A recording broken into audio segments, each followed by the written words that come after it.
What's up, guys? Welcome to another YouTube video. As you know, my name is Rocky Smith. I am an influencer of masculinity. I encourage men to grab their balls back, take control of their lives, and become the man they're destined to be. Now, today's conversation is going to be therapy won't save you, but the barbell will. Now, I'm not saying that therapy doesn't work. What I'm saying is therapy alone does not work. Most men use therapy as permission, as as an excuse to stay in the same place, to continue wallowing in trauma and shit, things of that sort. But imagine this: imagine spending $200 an hour to talk to someone about why you're broken. And imagine doing this 2 days a week for 6 months. Now imagine saving that money and spending $50 a month on a gym membership and showing up 2-3 days a week for 6 months. Who do you think ends up being healed? Who do you think get better in life? Who do you think ends up accomplishing more things in life? The person who's using the retrospective strategy or the one who's using the perspective strategy? Retrospective is going to be therapy, okay? And then your prospective is going to be gym. It's going to be fitness. It's going to be doing hard shit. I remember whenever I got out of the Marines, I was very depressed. I was very lost. I lacked guidance. I remember when I got out of my a 6-year relationship, I was lost. I had to reinvent myself. I talked to people. In the VA, I was in a bunch of little group calls. I sat in the chairs in the fucking circle. Like I've done that.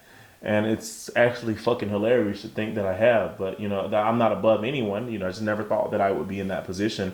And even looking back now, I'm grateful that, I had those experiences because, that's why I'm able to spread, what I'm able to spread now. But I can honestly say that shit didn't fucking help me. It didn't make me happy. It didn't make me feel like I had the answer. It was literally just a cycle of me doing the same shit, having the same conversations, and this depressing ass, room full of everyone who was just lost. And the thing that actually gave me peace, that actually gave me purpose, that made me feel good again was whenever I bench press 405 again. I know it sounds crazy. So when I was in the Marine Corps, all I did was bench press. All I did was fucking training. As many of you probably know, if any of you guys were in the military, or someone who was, all we do is fucking train. And I remember hitting 405 on bench press for the first time. I was 19 years old, or 20. I was 19 or 20 years old, pretty young. Yeah. I've been bench pressing. I've been working out my entire life, as you can see here. Anyway, 405. I remember when I bench pressed 405 again. I felt good. I felt accomplished. I felt like, hey, I can do this shit again. Like, hey, I feel strong. Like, I felt confident again. I felt like I just felt untouchable. Like, I just felt like depression was non-existent then. I felt like depression was something that was something I diagnosed myself with. Anxiety and depression, something I diagnosed myself with to stay in these places where I was comfortable. And it was actually holding me back. So I stopped doing the fucking therapy. That shit it just didn't work for me. It didn't work for me because here's my thing. How are you going to talk to me about something that I'm going through when you've never been on the other side of that wall? Never, ever. All you do is just sit here and talk to people about their problems. But have you been where I've been? And if you haven't been where I've been, then it just doesn't make sense. So, like I said, I got back into the gym. And that's what helped me get my fire back. Depression and anxiety is something that we use to keep us from where we need to be. A lot of people stay in that place for a very long time. I remember whenever I got out of the Marines, like I said, I was going back and forth to the VA hospital. I was having panic attacks, anxiety attacks, and anxiety kicked in for the first time. And I thought anxiety was pussy shit, before. I always heard girls say they had anxiety. But man, you don't realize how much control anxiety can have on your life, how big of a limitation it can set on your life. Like I was scared to leave my apartment. I didn't go to the gym for a month. I literally stayed in my apartment for a month. I didn't go to the gym for a month. And I was scared but I had to get out of my comfort zone. I had to go and I had to find things that made me uncomfortable.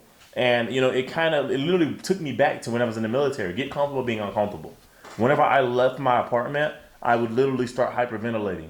I would literally freak out. My vision would literally start to go insane. And it just goes to show that it goes to show how strong your tongue is and how strong the way you view you and you see you is.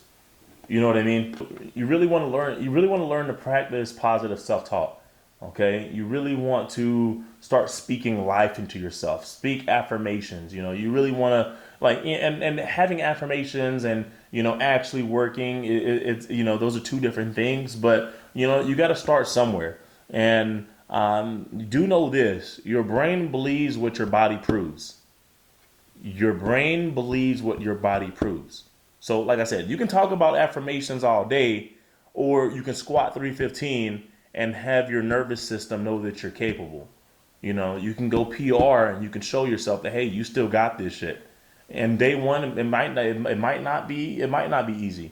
Day one is going to be challenging. Day two is going to be even harder. Day three, day seven, it's going to be even challenging. But the longer you do it, the easier it gets. So all I'm asking you is just to show up for you, bro. That's it. Just show up for you. Show up for you, okay? Get off those fucking medications. Get your ass in the fucking gym, all right? And I'm not talking at you. I'm talking to you. Get off the medication. Stop simping. Stop allowing shit to hold you back and have so much fucking control over you. And take control of your life, bro. You're a fucking man. You're a fucking man. Just look back. Actually, pause this video. Think about the shit that you've overcome. The shit that you didn't think that there was a way that you could overcome, that you could make it out of these certain said situations, and you make it out. I had this conversation earlier with someone where it's basically like, if God cut my legs and my arms off, what would I do? I can't say that I would do something positive. I can't say that I would find the positive in it. I'm a very positive person. And the reason why I'm saying this is God won't put more on you than you can bear. I don't know what you believe in, but there's a God in every religion, unless you're an atheist or whatever. No disrespect to anyone. I don't care what you believe in. That's your thing. But God won't put more on you than you can bear. He might put so much on you that you think that there's no way that you can make it out. There's a 1% chance you make it out and you're going to make it out. But God won't put more on you than you can bear. So the shit that you're going through is a test. This is a test. This shit is challenging you.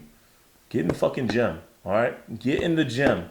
Send me a message. Comment. Let me know. Get in the gym. And when you get to the gym, just comment. Just treadmill. Do treadmill. I don't care. Do treadmill and listen to music. I don't care if you can do that 15 minutes every day for 2 weeks until you get comfortable to get off the treadmill and go to something else.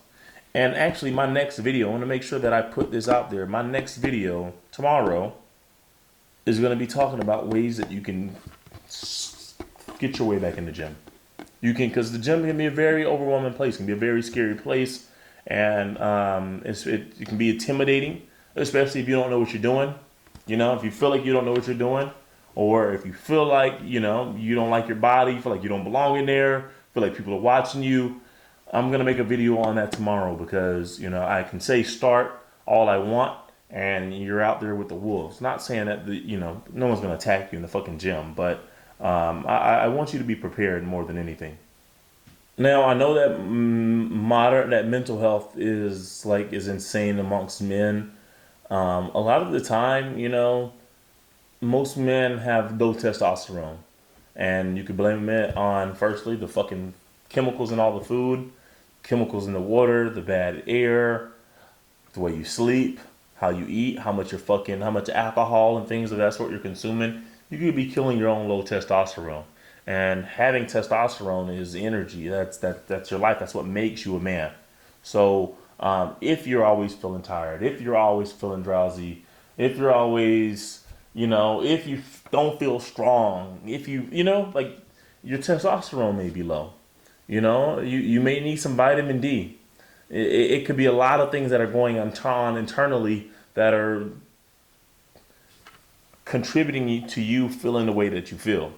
So, well, here's what I do recommend. I recommend you change your habits up a little bit. Okay. Before I say go get some blood work done, go see what your testosterone levels are. Your testosterone levels. It doesn't matter what those levels are because if you still have shitty habits, then you're not. You're only going to progress so much.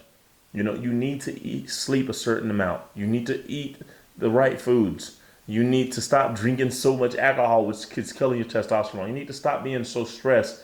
This is also having a huge impact on your testosterone. And once you've done that, once you've done what you can on your part, then you go and get the test. And let's see what's going on here. A lot of the time that's what it is. You just needs a little bit of biohacking, and that's why I've jumped into the peptide space, is just so that I can, well, one, be a book of knowledge about it, and so I can relay this information and put this stuff out there for the men out there who need these resources or who lack an understanding of how those things complement and work with the body. So if you haven't seen, I'm actually doing a 12-week cycle of CJC 1295 with Dak, and I'll be posting YouTube shorts, and I'll actually post a couple YouTube videos of my experiences with those. Now, I'm not gonna make this video super long. Like I said, tomorrow's video, or whenever you see this video, it's gonna be the next video after this one. It's gonna be about the steps and what you need to do to get in the gym. Some people don't know what the fuck to wear. Some people don't know what to eat right for. Some people don't know what to mix in their water. And I say mixing your waters because you can literally make your own electrolytes. All you have to do is put a little coconut and a little bit of salt in the fucking water, and there you go. You got your homemade electrolytes. You can even put some honey in it as also. But I'm gonna be making that video tomorrow. I'm sure that it's gonna help a lot of men. It's gonna help a whole lot of people who are just trying to figure out how to start. And if you didn't go to the gym today, that's okay. Tomorrow, get your ass in the gym. Okay. Again, therapy's not gonna save you, but the barbell will. I love you, and I'll see you guys on the next one.